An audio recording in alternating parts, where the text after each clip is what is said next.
আসসালামু আলাইকুম। আশা করি আপনারা সবাই ভালো আছেন। তো বিজিএস ফরেক্স ট্রেডিং এর পক্ষ থেকে আপনাদের আবারও স্বাগত জানাচ্ছি। তো বরাবরের মতো আজকের ভিডিওতে আমরা গোল্ডের ডেইলি ফোরকাস্ট নিয়ে আলোচনা করব। অর্থাৎ আমাদের আজকের জন্য সম্ভাব্য গোল্ডের যে বাই এবং সেলিং জোনগুলো থাকবে সেটি আপনাদের মাঝে শেয়ার করব। তো ভিডিওর শুরুতে এটি ছিল আমাদের গতকালকের ডেইলি অ্যানালাইসিস। অর্থাৎ এখানে বলছিলাম যে মার্কেট এখান থেকে যদি আমাদের এই জোনে পুনরায় আসে এবং এখান থেকে একটি ভালো একটি আপ মুভ দেয়, এরপর রিটেস্টে কিন্তু আমরা এখান থেকে বাই করতে পারবো এবং আমাদের সম্ভাব্য যে জোন থাকবে আমাদের এই জোনটা, সেটা কিন্তু আমাদের টার্গেটে কমপ্লিট করে মার্কেট। এবং এরপরে দ্বিতীয় ধাপে যেটা বলছিলাম যে মার্কেট যদি আমাদের উপরে যে জোনটা আছে, অর্থাৎ আমাদের যে রেজিস্ট্যান্স যে জোনটা আছে, এটা যদি মার্কেট একটি শক্তিশালী ক্যান্ডেল দিয়ে ব্রেকআউট করে, তাহলে সেক্ষেত্রে কিন্তু পরবর্তীতে যে রিটেস্টমেন্ট মার্কেট নিবে, সেক্ষেত্রে কিন্তু আমরা এখান থেকে গোল্ড বাই করতে পারবো। এবং সেই জোনটাও কিন্তু আমি আপনাদের মধ্যে শেয়ার করছিলাম। আপনারা চাইলে ভিডিওটি দেখে আসতে পারেন। তো মার্কেট কিন্তু ঠিক সেটাই করে। আমাদের এই জোনটা আছে, এখান থেকে কিন্তু মার্কেট ভালো মতোভাবে এখান থেকে ব্রেকআউট দেওয়ার পরে এখানে রিটেস্টমেন্ট নেওয়ার পরে কিন্তু মার্কেট আমাদের জোনের কাছে আসে। এখান থেকে কিন্তু মার্কেট একটি শক্তিশালী বুলিশ ক্যান্ডেল ক্রিয়েট করে এবং পুনরায় কিন্তু এখানে আবার রিটেস্টমেন্ট নেয়। এরপর কিন্তু মার্কেট আমাদের টার্গেটটা হিট করে। তো যাই হোক, যারা আজকে ডেইলি অ্যানালাইসিস অনুযায়ী আ চলছেন, তারা আই হোপ ভালো একটি প্রফিট বুক করতে সক্ষম হয়েছেন। তো যাই হোক, আজকে আমরা আ দেখব যে আমাদের আজকের জন্য গোল্ডের যে সম্ভাব্য যে বাই সেটআপ গুলো থাকবে, সেটি আপনাদের মাঝে শেয়ার করার। তো প্রথমে আমরা এগুলো ডিলিট করে নেই।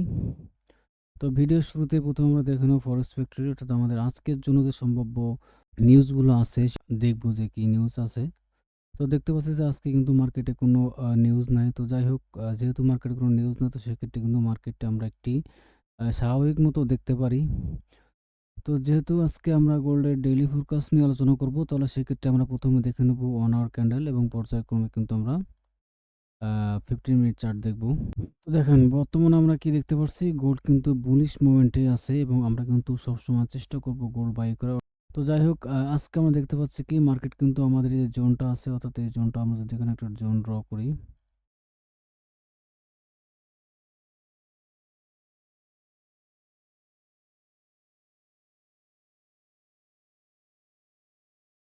খুবই ইম্পর্টেন্ট একটা জোন কিন্তু এটা, এবং আমাদের উপরে কিন্তু আরো একটা জোন আছে, এই জোন এখানে।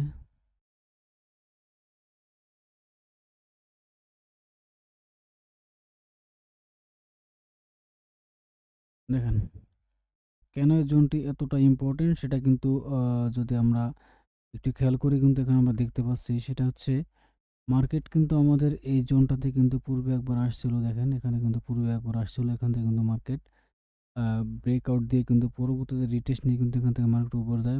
এরপরে কিন্তু মার্কেট এখানে আবার আসছিল, এখান থেকে কিন্তু মার্কেট জোনটাকে রেজিস্ট্যান্স হিসেবে কাউন্ট করে কিন্তু মার্কেট নিচের দিকে চলে যায়। এর পরবর্তী কিন্তু মার্কেট জোনের কাছাকাছি আসছিল, কিন্তু এখান থেকে মার্কেট নিচে চলে যায়। তো ফাইনালি কি করে, ফাইনালি এখান থেকে কিন্তু মার্কেট একটি গ্যাপ আপ দিয়ে ওপেন হয়। এরপরে কিন্তু এখানে একটু টাইম স্পেন্ড করে কিন্তু এই জোনটাকে সাপোর্ট নিয়ে কিন্তু মার্কেট আস্তে আস্তে করে উপর দিকে চলে যায়, এবং যেটা বর্তমানে মার্কেটে গতকাল হয়েছে। তো আমাদের এই যে জোন থাকবে, অর্থাৎ আমাদের আজকের জন্য যে টার্গেটটি থাকবে, সেটা কীরকম হতে পারে সেটা যদি আমরা দেখি, আমরা উপরে আরও একটি রেজিস্ট্যান্স জোন ড্র করছি। কেন এটি আমাদের জন্য ইম্পর্টেন্ট রেজিস্ট্যান্স জোন, সেটা কিন্তু এখানে খুব ক্লিয়ারলি ভাবে আমরা দেখতে পাচ্ছি। দেখেন এখানে কিন্তু মার্কেটটি অনেকবার রেজিস্ট্যান্স নিছে, রেজিস্ট্যান্স নেওয়ার পরে কিন্তু মার্কেট ফাইনালি একটা ব্রেকআউট দেয়। ব্রেকআউট দেওয়ার পরে পরবর্তী রিটেস্টমেন্টে কিন্তু এখান থেকে মার্কেট ভালো একটি আপসাইড মুভ দেয়, এবং পরবর্তীতে কিন্তু মার্কেট এখানে আবার চলে আসে, এখানে একটা ফেক ব্রেকআউট দেয়। ফেক ব্রেকআউট দেওয়ার পরে কিন্তু এখানে এসে মার্কেট রিটেস্টমেন্ট নিয়ে কিন্তু এখান থেকে ডাউনফল করে। তো এই জোনটা আমাদের জন্য খুব একটি ইম্পর্টেন্ট জোন। তো আমাদের according to daily, sorry, according to 1 hour candle অনুযায়ী আমাদের গোল্ডের যে সম্ভাব্য যে সেটআপটা আমাদের জন্য থাকতে পারে, সেটা হতে পারে যে গোল্ডের এখন বর্তমান অবস্থানে এই পজিশনে আছে। তো এখান থেকে গোল্ড পুনরায় আবার আমাদের এই জোনের কাছে আসবে, এখান থেকে জোনটাতে রিট্রেসমেন্ট নিয়ে কিন্তু মার্কেট আমাদের এই জোনে যাওয়ার সম্ভাবনাটা সব থেকে বেশি থাকবে, যেহেতু গোল্ড কিন্তু বুলিশ মুভমেন্টে আছে। তো সেক্ষেত্রে অ্যাকর্ডিং টু 1 আওয়ার ক্যান্ডেল অনুযায়ী আমাদের যে সম্ভাব্য যে সেটআপটা হতে পারে, সেটা যদি আপনাদের আমাদের শেয়ার করি।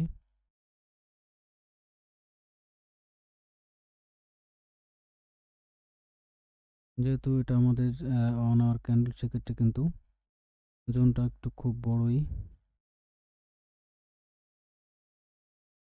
এবং আমরা যদি দেখি আমাদের কিন্তু উপরে আরও একটি জোন আছে, এই জোনটা।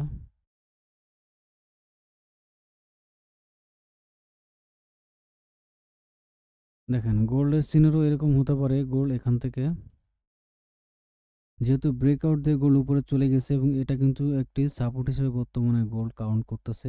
সো এখান থেকে গোল্ড এখান থেকে পুনরায় আবার রিটেস্টমেন্ট করবে, রিটেস্টমেন্ট করে এখান থেকে গোল্ড উপরে যাবে এবং এটা থাকবে আমাদের জন্য ফার্স্ট টার্গেট। এবং আমরা যদি সেকেন্ড টার্গেট দেখি তাহলে সেক্ষেত্রে কিন্তু আমাদের এই রেজিস্ট্যান্স জোনটা আমাদের জন্য সেকেন্ড টার্গেট হতে পারে।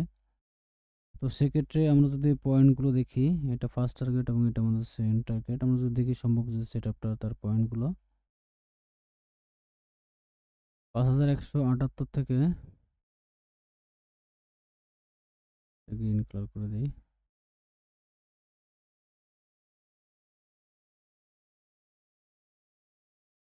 5178 থেকে আমাদের যে সেফ জোনটা থাকবে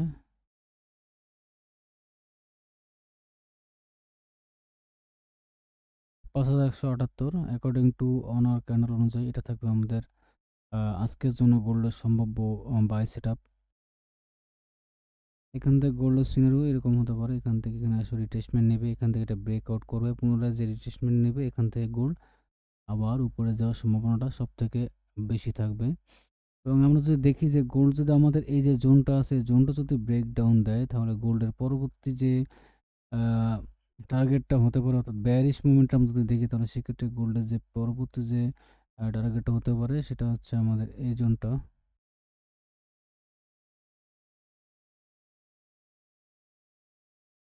আমাদের এই জোনটা। আমরা কিন্তু এখান থেকে একটা বাই সেটআপ রাখতে পারি যদি গোল্ড আমাদের এই জোনের কাছাকাছি আসে। যেমন ধরেন যেহেতু গোল্ড এখান থেকে গ্যাপ অফ দি ওপেন হয়েছে, তো বলা যায় না গোল্ড যদি আমাদের জোনটা এইভাবে ব্রেকডাউন দেয়, এইভাবে যদি ব্রেকডাউন দেয়, এখানে আসার পরে ব্রেকডাউন দেয়, এখান থেকে কিন্তু একটা শর্ট পজিশনে সেল আমরা দেখতে পারি। এবং পরবর্তীতে এখানে আসার পরে এখান থেকে গোল্ড সাপোর্ট নিয়ে একটা রিট্রেসমেন্ট করে এখান থেকে কিন্তু গোল্ড উপরে যাওয়ার সম্ভাবনাটা সবথেকে বেশি থাকবে। তো সেক্ষেত্রে যদি আমরা আরও একটি বাই সেটআপ রাখি, সেক্ষেত্রে আমাদের বাই সেটআপটা কিন্তু এরকম হতে পারে।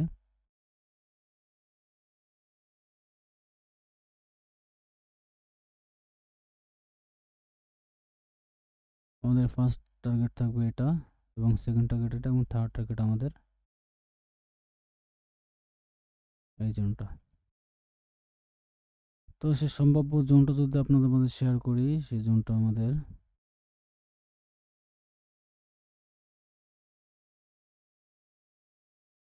5014 থেকে আমাদের এন্ট্রি পয়েন্ট এবং আমাদের যে সেফ এসএলটা থাকবে সেটা থাকবে 5950, খুব একটি রাউন্ড নাম্বার। তো যাই হোক, এটি ছিল আমাদের অ্যাকর্ডিং টু অনার ক্যান্ডেল অনুযায়ী আমাদের আজকের জন্য সম্ভাব্য বাইং সেটআপ। তো আমরা যদি দেখি যে আমাদের 15 মিনিট চার্টে যে আমাদের কি সেটআপ আমরা দেখতে পারি আজকের জন্য, তো সেক্ষেত্রে কিন্তু আমরা এখানে সুন্দর একটি জোন ড্র করলে কিন্তু দেখতে পাচ্ছি যে গোল্ড কিন্তু আমাদের এই যে জোনটা আছে, জোনটাতে কিন্তু পূর্বে কিন্তু অনেকবার রেজিস্ট্যান্স নিচ্ছে, এখান থেকে ব্রেকআউট দিয়ে উপরে চলে গেছে। পরবর্তীতে এখানে আসার পরে কিন্তু এখান থেকে গোল্ড সাপোর্ট নিয়ে রেজিস্ট্যান্স নিয়ে কিন্তু বারবার কিন্তু নিচের দিকে চলে আসছে। যদি খেয়াল করেন দেখতে পাচ্ছেন এখান থেকে, এই যে এখান থেকে কিন্তু অনেকবার রেজিস্ট্যান্স নিয়ে গোল্ড নিচে চলে আসছে, আবার রেজিস্ট্যান্স নিচে আসছে, আবার রেজিস্ট্যান্স নিয়ে নিচে আসছে। এরপরে কিন্তু ফাইনালি একটা ব্রেক আউট দিয়ে কিন্তু মার্কেট এখান থেকে রিটেস্টমেন্ট নিয়ে কিন্তু মার্কেট আস্তে আস্তে করে উপর দিকে যাচ্ছে। তো অ্যাকর্ডিং টু 15 মিনিট চার্ট অনুযায়ী আমরা যদি দেখি যে আমাদের জন্য আজকের জন্য সম্ভাব্য সেটআপটা কেমন হতে পারে, তো এখানে কিন্তু আমাদের আরও একটি রেজিস্ট্যান্স জোন আছে এবং জোনটি খুবই ইম্পর্ট্যান্ট একটি রেজিস্ট্যান্স জোন এবং সেই জোনের কাছাকাছি কিন্তু বর্তমানে মার্কেট আছে। দেখেন এখানে কিন্তু মার্কেট কি করে, মার্কেট এখানে এসে কিন্তু কিছুটা টাইম স্পেন্ড করে, টাইম স্পেন্ড করার পরে কিন্তু এখান থেকে ব্রেকআউট দেয়, এখান থেকে ভালো একটি আপ মুভ দেয়, এরপর কিন্তু জোনটা ব্রেকআউট করে রিট্রেসমেন্ট নিয়ে কিন্তু এখান থেকে মার্কেট নিচের দিকে চলে আসে। এরপরে কিন্তু মার্কেট কি করছে, মার্কেট এখান থেকে রিট্রেসমেন্ট নিয়ে কিন্তু মার্কেট আমাদের এই যে জোনটা আছে ইম্পর্টেন্ট জোন, এই জোনে কিন্তু কাছাকাছি চলে আসতেছে। তো অ্যাকর্ডিং টু 15 মিনিট চার্ট অনুযায়ী আমরা যদি দেখি যে আজকে আমাদের গোল্ডের জন্য সম্ভাব্য যে সেটআপটা সেটা এরকম হতে পারে যে গোল্ড এখান থেকে এই জোনে আসবে, এখান থেকে গোল্ড রিট্রেসমেন্ট নিয়ে নিচের দিকে আসতে পারে, তাহলে আমরা এখান থেকে একটা বাই সেটআপ রাখবো। এবং সেকেন্ড যে সিনারিওটা সেটা হতে পারে যে গোল্ড এখান থেকে আমাদের জোনটা যেই ব্রেকআউট করবে, ব্রেকআউট দেওয়ার পরে এখান থেকে রিট্রেসমেন্ট নেওয়ার পরে কিন্তু আমরা এখান থেকে একটা আপ মুভ দেখতে পারি। তো সেক্ষেত্রে আমাদের যে সম্ভাব্য যে বাই সেটআপটা হবে সেটা এরকম হতে পারে যে গোল্ড এই জোনটাকে রিট্রেসমেন্ট নিয়ে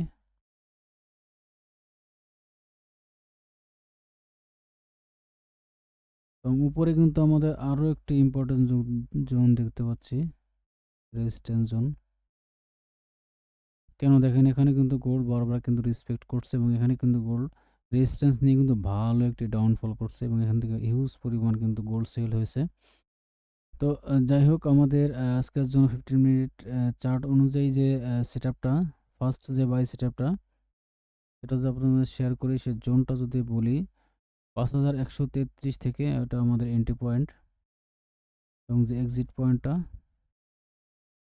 5074 এটা আমাদের exit point according to 15 minute chart অনুযায়ী।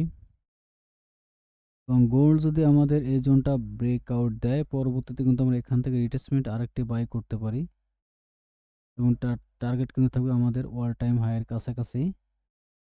ইনকেস যদি গোল্ড আমাদের এই যে জোনটা আছে জোনটা যদি ফেল করে তাহলে গোল্ডের পরবর্তী স্টেপ কোথায় হতে পারে সেটা যদি দেখি, সেক্ষেত্রে কিন্তু এখানে আমাদের আরও একটি ইম্পর্টেন্ট জোন রয়েছে। সরি, এখানে কিন্তু আমাদের আরও একটি ইম্পর্টেন্ট সাপোর্ট জোন আছে। কেন দেখেন এখানে কিন্তু গোল্ড বারবার কিন্তু জোনটাকে মার্কেট রেসপেক্ট করছে। তো সেক্ষেত্রে আমরা যদি দেখি যে আমাদের এই জোনটা যদি মার্কেট ব্রেকডাউন দেয় তাহলে সেক্ষেত্রে কিন্তু গোল্ডের পরবর্তী টার্গেট আমাদের এই জোনটাতে হতে পারে। এখান থেকে গোল্ড রিট্রেসমেন্ট নিয়ে এখান থেকে কিন্তু গোল্ড বাই করা যেতে পারে। তো সেক্ষেত্রে কিন্তু অবশ্যই আমাদের লোয়ার টাইম কনফার্মেশন নিতে হবে। তো আমরা যদি আজকের জন্য গোল্ডের যে সেকেন্ড যে সেটআপটা সেটা আপনাদের মাঝে শেয়ার করি, সেটা এরকম হতে পারে।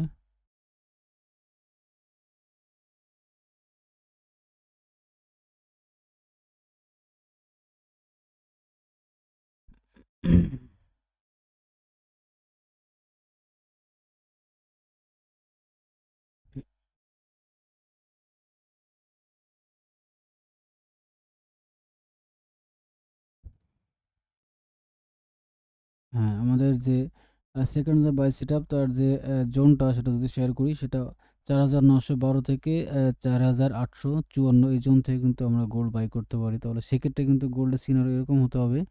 এখান থেকে গোল্ড এই জোনে আসবে, এখানে আসার পরে গোল্ড আমাদের এই জোনটা আছে, এই জোনটা ব্রেকআউট দেওয়ার পরে রিট্রেসমেন্টে যাওয়ার পরে এখান থেকে কিন্তু একটা সেল আমরা দেখতে পারি।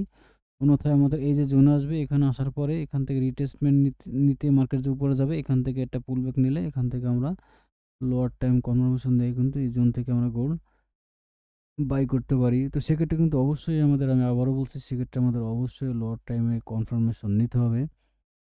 তো এই ছিল আমাদের আজকের জন্য গোল্ডের সম্ভাব্য সেটআপগুলো।